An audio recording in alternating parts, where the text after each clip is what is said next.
హైదరాబాద్ మేడ్చల్లో పట్టుపగలే హత్య కలకలం రేపుతోంది. దీనికి సంబంధించిన బ్రేకింగ్ అప్డేట్ చూస్తున్నాం. నడి రోడ్డుపై ఉమేష్ అనే వ్యక్తిని వెంటాడి మరీ చంపేశారు. కత్తులతో పొడిచి చంపారు ఇద్దరు వ్యక్తులు. ఘటనా స్థలానికి చేరుకున్న పోలీసులు దర్యాప్తును మొదలుపెట్టారు. ఉమేష్ కుటుంబ సభ్యులు అక్కడికి చేరుకుని బోరున విలిపిస్తున్నారు.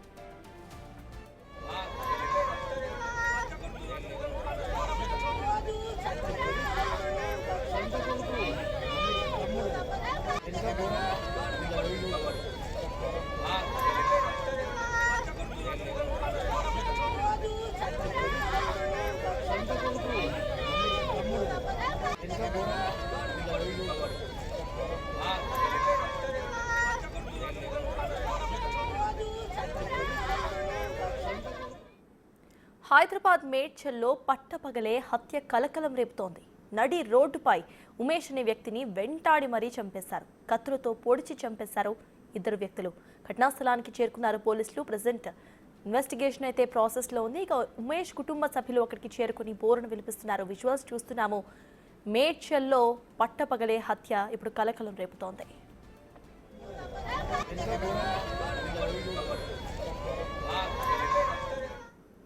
ఇప్పటికే ఈ మర్డర్ కు సంబంధించిన అప్డేట్స్ మా ప్రతినిధి సాగర్ అందిస్తారు. సాగర్, చెప్పండి, ఇద్దరు వ్యక్తులు కత్తులతో రోడ్డు మీదనే, అది కూడా పగలు దాడి చేయడం ఎలా చూడాలి? అసలు వీళ్ళకి ఏమైనా గొడవలు ఉన్నాయా? పోలీసులు ఏమంటున్నారు? అప్డేట్స్ ఏంటి? నది రోడ్డు మీద ఇద్దరు దుండగులు వచ్చి ఓ వ్యక్తిని అత్యంత కిరాతకంగా కత్తులతో పొడిచి హత్య చేశారు. దీంతో స్థానికంగా భయాందోళన వాతావరణం, స్థానికులు కూడా పెద్ద ఎత్తున భయానికి గురైన పరిస్థితి అయితే కనిపిస్తుంది. అయితే మేడ్చల్ పోలీస్ స్టేషన్ పరిధిలోనే ఈ ఘటన జరిగింది. ఉమేష్ 25 సంవత్సరాలు ఉంటున్నట్లుగా కూడా పోలీసులు ప్రాథమికంగా గుర్తించారు. అయితే ఇద్దరు వ్యక్తులు ఎందుకు అంటే కత్తులతో పొడిచి దారుణంగా హత్య చేయాల్సి వస్తుందన్న కోణంలో కూడా పోలీసుల దర్యాప్తు అయితే కొనసాగుతుంది. హృదయ విదారక దృశ్యాలు, పొడిచిన అనంతరం హత్యకు గురైన ఉమేష్ డెడ్ బాడీ అక్కడ సంఘటన స్థలంలోనే మృతి చెందాడు. ఇద్దరు పిల్లలతో తల్లి అంటే ఉమేష్ భార్య వచ్చి అక్కడికి వచ్చి రోధిస్తున్న పరిస్థితి, స్థానికులను కూడా కలిసివేసిన పరిస్థితి సంఘటనగా కూడా మనం భావించవచ్చు. హృదయ విదారక దృశ్యాలు. ఎంత దారుణంగా హత్య చేయాల్సిన అవసరం ఏమిటి అన్న కోణంలో కూడా పోలీసుల దర్యాప్తు కొనసాగుతుంది. అయితే వీరు ఉమేష్ కామారెడ్డి జిల్లా మాచారెడ్డి గ్రామానికి చెందిన వ్యక్తిగా కూడా పోలీసులు గుర్తించారు. వివాహమైంది, ఇద్దరు పిల్లలు. ఆ ఇద్దరు పిల్లలతో కలిసి మేడ్చల్ పరిధిలోనే నివసిస్తున్నట్లుగా కూడా పోలీసులు ప్రాథమికంగా గుర్తించారు. అయితే ప్రధానంగా అంటే హత్య చేసిన వ్యక్తులు ఈ మాచారెడ్డి గ్రామానికి చెందిన ఉమేష్ కి బాబాయ్, అంటే జనరల్ గా వాళ్ళ బంధువులే, దగ్గర బంధువులే హత్య చేసినట్లుగా కూడా పోలీసులు ప్రాథమికంగా అయితే గుర్తించారు. ఇద్దరు నిందితులు సోదరుని వరుస అవుతారు. ఉమేష్ ఎవరైతే మృతి చెందిన మృతుడికి హత్య చేసిన వ్యక్తులు కూడా దగ్గర బంధువులే, ఇద్దరు వారికి సోదరులు అవుతారు. బాబాయి వరుసగా అవుతున్నటువంటి పిల్లలే ఈ విధంగా చేశారు. అయితే ఈ నేపథ్యంలోనే అంటే దగ్గరి బంధువులే హత్య చేయడంతో మరి వాళ్ళకి వివాదాలు ఏమైనా ఉన్నాయన్న కోణంలో కూడా పోలీసులు అంటే దర్యాప్తు కొనసాగుతుంది. వేరే ఇతర కారణాలు ఏమైనా, కుటుంబ తగాదాలు లేదా ఆస్తి వివాదాలు ఏమైనా ఉన్నాయన్న కోణంలో కూడా మేడ్చల్ పోలీసులు అయితే సంఘటనా స్థలానికి చేరుకుని పూర్తిస్థాయి వివరాలు సేకరిస్తున్నారు. అయితే హత్యకు సంబంధించినటువంటి వాడిన కత్తులతో పొడిచిన నేపథ్యంలో ఇద్దరు దుండగులు ఎలా వచ్చారు, ఎక్కడి నుంచి వచ్చారు, ఎలా అటాక్ చేశారు అన్న కోణంలో కూడా పూర్తి స్థాయి సీసీ ఫుటేజ్ కూడా కొద్దిసేపటి క్రితమే మేడ్చల్ పోలీసులు అయితే స్వాధీనం చేసుకున్నారు. ఒక్కసారిగా మేడ్చల్ అక్కడ స్థానికులైతే ఉలిక్కిపడ్డారు. ఒక భయాందోళన వాతావరణం అయితే క్రియేట్ అయిందని చెప్పుకోవచ్చు. ఎందుకంటే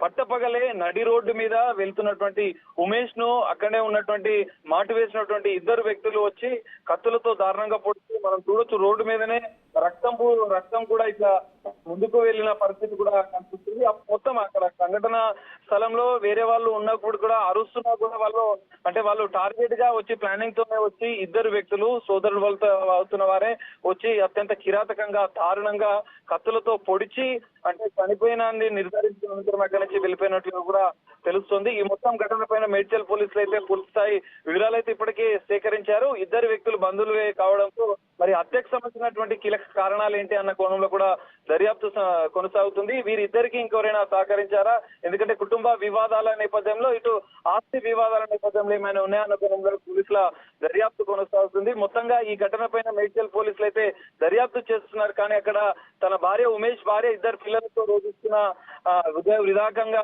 వాళ్ళు రోధిస్తున్న పరిస్థితి, ఆర్తనాదాలను చూస్తే బాధ కనిపిస్తుందని చెప్పవచ్చు. స్థానికులు కూడా ఈ హృదయ విదారక దృశ్యాలు చూస్తున్నారు. ఈ నేపథ్యంలో పోలీసులు అయితే డెడ్ బాడీని అక్కడి నుంచి తరలించే ప్రయత్నం చేస్తున్నారు. అనంతరం కూడా ఈ హత్యకు సంబంధించినటువంటి ఎవరైతే ఇద్దరు పాల్గొన్నారో వారిని కూడా త్వరలోనే పట్టుకుంటామని చెప్పి మేడ్చల్ పోలీసులు చెప్తున్న పరిస్థితి కనిపిస్తుంది. సార్ అయితే సాగర్, ఆ ఇద్దరిని పోలీసులు అరెస్ట్ చేశారంటే కుటుంబ సభ్యులే అంటున్నారు కదా, వాళ్ళకి సంబంధించిన అప్డేట్స్ ఏంటి? కుటుంబంలో ఎవరైనా వాళ్ళకి సంబంధించి ఏమైనా ఇన్ఫర్మేషన్ ఇచ్చే అవకాశం ఉందనుకోవాలా? అసలు వీళ్ళకి ఏం గొడవలు ఉన్నాయి అంతకు ముందు, దానికి సంబంధించిన అప్డేట్స్ ఏంటి?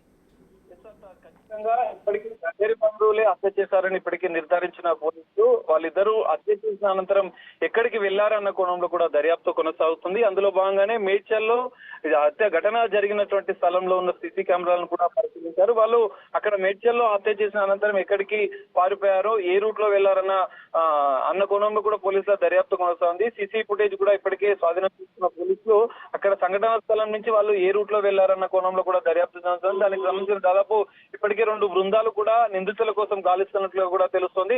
త్వరలోనే వారిని పట్టుకుని విచారిస్తాం. విచారణ అనంతరం కూడా కీలక విషయాలు, ఎందుకంటే హత్యకు గల కారణాలు ప్రధానంగా కుటుంబ వివాదాల లేదా ఆస్తి వివాదాలే ప్రధాన కారణమా అని పోలీసులు అయితే పెట్టే అవకాశం కనిపిస్తుంది. వాళ్ళిద్దరిని పట్టుకున్న అనంతరం ఈ హత్యకు ఇంకెవరైనా సహకరించారు. ఎందుకంటే ఈ మధ్య కాలంలో మనం చూడొచ్చు, హైదరాబాద్ తో పాటు నగర శివారు ప్రాంతాల్లో అనేకంగా ఇలాంటి ఘటనలు, హత్య ఘటనలు, ఉదంతాలు బయటకు వస్తున్న నేపథ్యంలో పోలీసులు అయితే ప్రత్యేక నిఘాను అయితే పెట్టారు, ప్రత్యేక భద్రతను చేపట్టారు. అందులో భాగంగానే నిందితులను పట్టుకున్న అనంతరం కూడా ఇందులో కీలక విషయాలు అయితే బయటపడే అవకాశం అయితే కనిపిస్తుంది. Sartaj. Right, thank you Sagar.